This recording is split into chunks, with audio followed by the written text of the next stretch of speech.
Bien, ¿qué es el procedimiento conciliatorio? ¿Cuál es su naturaleza? Tenemos que partir de lo siguiente. Cuando los ciudadanos, las personas, quieren resolver sus conflictos cara a cara, utilizan la negociación, que es precisamente un medio alternativo para resolver los conflictos cara a cara, es decir, en forma inmediata y personalísima. En este aspecto, pues, se puede dar algunas distorsiones en la comunicación, frases malentendidas, mensajes que ya se dieron en connotación negativa y genera a veces desconfianza. Estos problemas de la comunicación a veces impiden arribar a un acuerdo. En ese aspecto, la negociación podríamos decir que se frustra. Las partes entonces requieren de un mediador. Este mediador, indudablemente que es una persona legítima para ambas partes, porque ambas partes reconocen en el mediador sus capacidades éticas, cognitivas, comunicacionales, para poder ayudarlos a entenderse. Es decir, yo le pido al mediador, confío en que él va a llevar mi mensaje a la otra parte.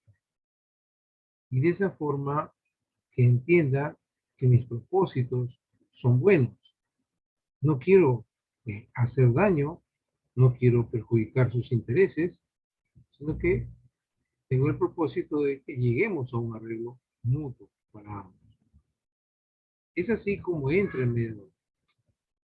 La conciliación extrajudicial, mediante el procedimiento conciliatorio, tiene un mediador, que es el conciliador extrajudicial. Entonces, las partes pueden acudir también al conciliador extrajudicial. Mediante el procedimiento conciliatorio, va a mediar entre las partes. Y por lo tanto, va precisamente a superar esas perturbaciones, esas barreras que hay en la comunicación de ambas partes.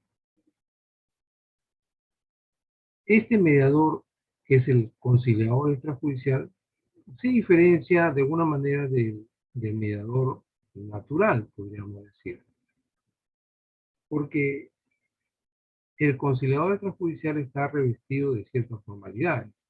Es un mediador que está registrado en el Ministerio de Justicia, es un mediador autorizado, es un mediador que está sujeto a plazos también, los plazos establecidos en el procedimiento conciliatorio.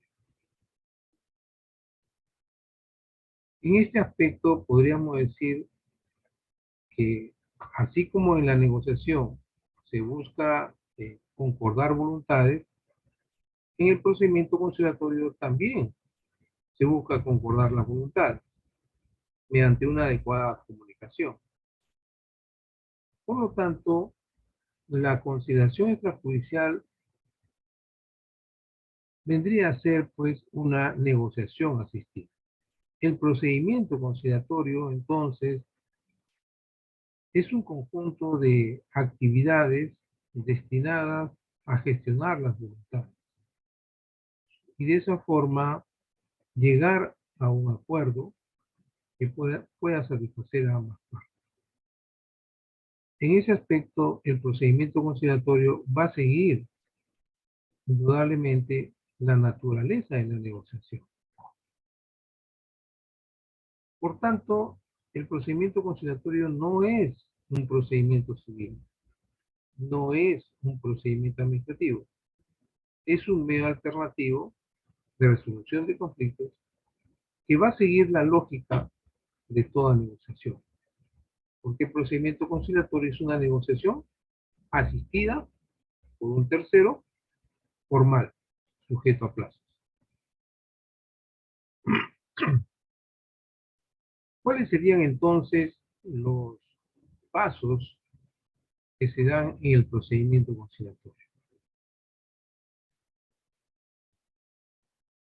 Estos pasos, estas etapas del procedimiento conciliatorio se han estructurado de la siguiente forma: la preconciliación, la convocatoria, la apertura, la comunicación, la negociación, la clausura y el seguimiento.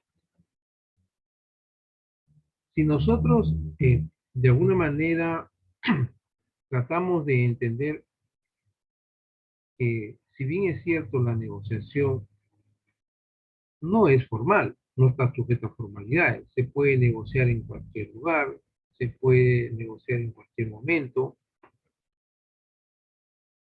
porque no hay formalidades, no hay plazos que seguir. Sin embargo, hay ciertos pasos naturales, ciertos pasos lógicos en toda negociación. Para negociar, primero tenemos que escuchar, ¿verdad? Escuchar al otro, para a partir de ahí nosotros poder presentar nuestras propuestas de tal manera que ya presumimos que no van a ser rechazadas, porque la otra parte ya nos dijo más o menos aproximadamente qué es lo que le puede interesar. En toda negociación, pues, primero tiene que haber un clima favorable, un clima apropiado. Es un momento que nosotros reconocemos como la situación favorable. Es el primer momento en toda negociación. En cuanto se dé esta situación favorable, nosotros entonces podemos negociar. Por supuesto que al mencionar situación favorable nos estamos refiriendo a aquel momento en que no va a haber perturbaciones en la comunicación, ya sean ruidos ambientales, perturbaciones somáticas de ambas partes. Estamos dispuestos a conversar, ambos, por supuesto. Es el momento apropiado. Es indudable que una vez dado este momento, entonces vamos a plantear nuestras expectativas y al mismo tiempo vamos a escuchar cuál es la opinión de la otra parte. En ese aspecto, nosotros calificamos este segundo momento como el planteamiento de las primeras expectativas de cada uno. Planteo mi primera expectativa y escucho la primera expectativa de, entre comillas, mi contraparte. Seguramente que ahí vamos a definir qué es lo que le interesa a cada uno. Cuando yo planteo mi primera expectativa, voy a definir lo que a mí me interesa. Y seguramente mi contraparte, entre comillas, también va a plantear su primera expectativa. La primera expectativa, ¿respecto a qué? Respecto a aquello que se encuentra bajo el dominio de la voluntad del otro y también de mí, pero también del otro. Es decir, que yo necesito negociar o me interesa negociar con alguien porque aquello que a mí me interesa, necesito, deseo, se encuentra no solamente bajo el dominio de mi voluntad, sino también se encuentra bajo el dominio de la voluntad del otro. Básicamente, me interesa porque me interesa negociar porque se encuentra bajo el dominio de la voluntad del otro. Por eso negocio. Porque si aquello que a mí me interesa, necesito, deseo, se encontrara bajo el dominio únicamente de mi voluntad, pues entonces no necesito a nadie más. Yo mismo resuelvo el asunto. Por eso es que este segundo momento de toda negociación, el planteamiento de las primeras expectativas, es muy importante porque vamos a encontrar y aproximarnos a lo que realmente nos interesa respecto a aquello que queremos negociar. ¿Cuál es el nivel de mi interés y cuál es el nivel del interés del otro? cuál es su necesidad, cuál es su deseo del otro. Y por supuesto, yo también ya me habré preguntado a mí mismo, antes de entrar a negociar, cuál es mi interés, cuál es mi necesidad respecto a aquello que vamos a negociar. Entonces, en esta segunda fase es muy importante la escucha activa y el parafraseo. Seguramente que vamos a empezar a interpretarnos mutuamente y esto va a implicar una segunda expectativa mía, un segundo planteamiento y un segundo planteamiento de mi contraparte. Cada uno va a realizar seguramente el planteamiento de sus expectativas de cada uno. En ese aspecto, nosotros tenemos pues que van a surgir la segunda expectativa, el segundo planteamiento mío y el segundo planteamiento de mi contraparte. El tercer planteamiento mío y el tercer planteamiento de mi contraparte. El cuarto, la cuarta expectativa mía y la cuarta expectativa de la contraparte. Es decir, empieza en este tercer momento a producirse un intercambio. A partir de las segundas expectativas de cada uno, tercera, cuarta, quinta y en fin, hasta donde lleguemos, empieza a producirse lo que es el intercambio de pareceres, el intercambio de ideas, el intercambio de opciones y por supuesto, poco a poco vamos a irnos acercando hasta lograr uniformizar nuestros intereses, nuestras necesidades, nuestros deseos o complementarlos. De tal manera que este tercer momento es propiamente el corazón, el centro, es la negociación propiamente, porque ya es el intercambio de pareceres. Se generan opciones. Seguramente que algunas opciones van a ser muy cómodas, otras no tan cómodas para ambas partes. De repente es muy bien, le calza a uno, pero no le calza al otro. Van a haber opciones que de repente sí le calzan a los dos. Y otras opciones que le calzan muy bien, perfectamente a los dos. Entonces, varias opciones van a surgir durante la negociación. ¿Cuál de ellas va a conformar el acuerdo? Aquella opción que precisamente no solamente resuelve el conflicto, sino que afianza la relación entre ambas partes. Cuando se da esa opción, porque cumple esos dos requisitos, ya entramos al momento de la clausura. Es decir, en esta etapa de la clausura, que es el cuarto momento de la negociación, ya estamos prácticamente cerrando la negociación. Después de cerrar la negociación, cerrando ya sea con un acuerdo o con una falta de acuerdo, se va a producir el seguimiento en el caso de que lleguemos a un acuerdo. En el caso que lleguemos a un acuerdo, se va a producir lo que se conoce como el seguimiento, es decir, la ejecución de ese acuerdo. Estas etapas, en resumen, de la negociación, se trasladan al procedimiento conciliatorio. Es decir, el procedimiento conciliatorio va a guiarse por el desarrollo de la negociación.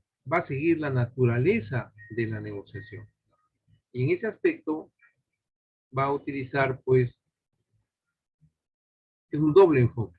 El enfoque desde el derecho va a utilizar las reglas del acto jurídico y el enfoque desde los medios alternativos va a utilizar las técnicas de la negociación que son precisamente las preguntas. Entonces, bajo estos dos enfoques, se construye el procedimiento conciliatorio, siguiendo la naturaleza de todo proceso de negociación.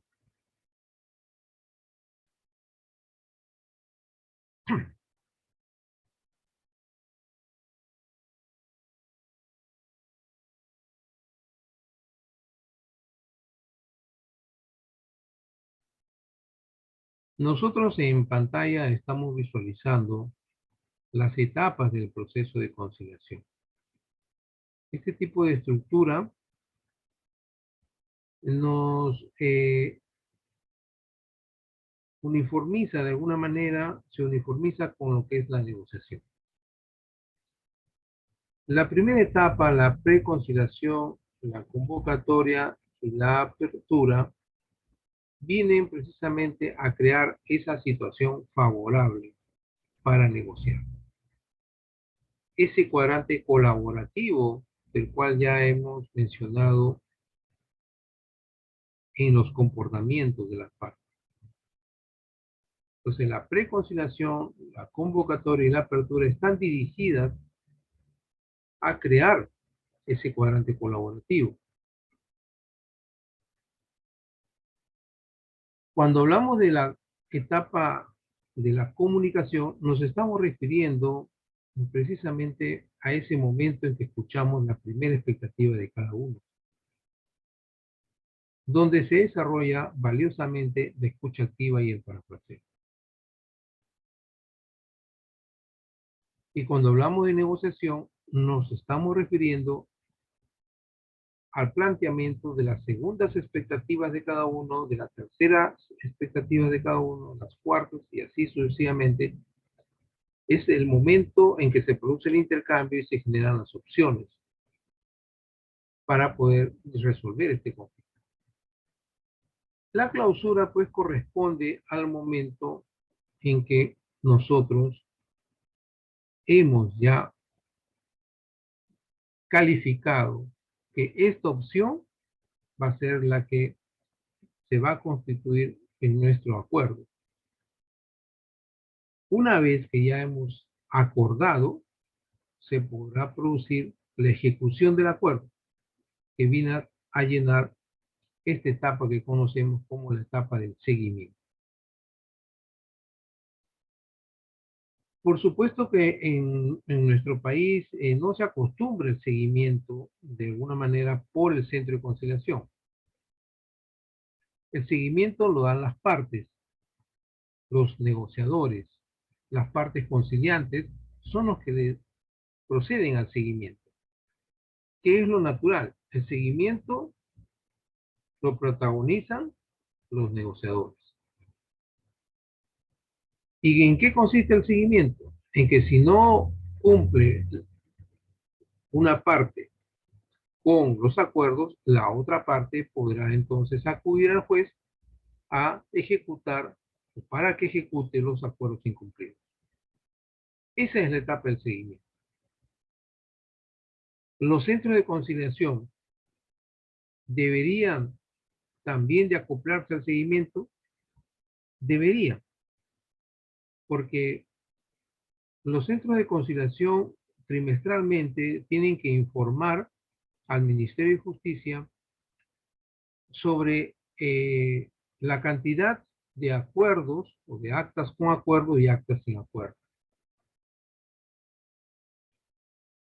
Con la finalidad de más o menos pulsar de que si hay actas con acuerdo, entonces pues presumimos que ya la conciliación cumplió su finalidad. Ya ese expediente ya no va a ir al proceso judicial. Sin embargo, falta que en la etapa de seguimiento existe un control, porque puede darse el caso que no se cumplan los acuerdos y entonces el expediente va a retornar al Poder Judicial.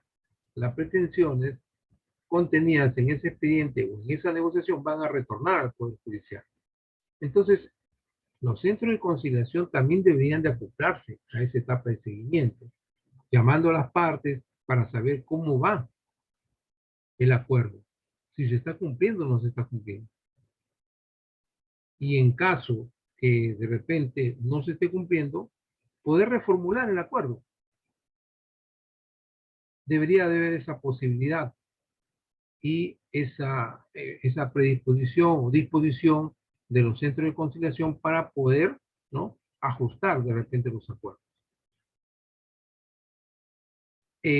Por supuesto, esto es voluntario, depende de las partes. Indudablemente que con esta información obtenida por el seguimiento, podríamos ahí sí tener una aproximación más certera sobre cuántos procesos de conciliación con acuerdo retornan o no al Poder Judicial. Esto, por supuesto, es con el ánimo de eh, demostrar precisamente que el procedimiento conciliatorio en realidad ayuda bastante a resolver los conflictos entre las partes.